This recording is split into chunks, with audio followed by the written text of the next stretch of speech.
原来是要加入赖好友，加入赖好友以后，它才会传送这个资料，点进去才有这个，才有这个了，10连字扫码，才有这个东西啊，10连字扫码这个东西啊，这才是官方的。它竟然还有不是官方的嘞！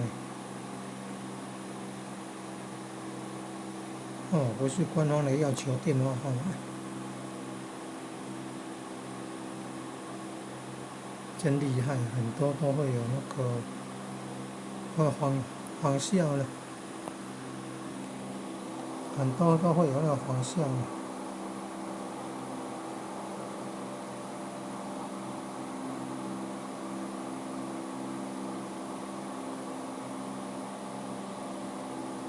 要扫什么东西？哎呦，我不晓得要扫什么东西呀、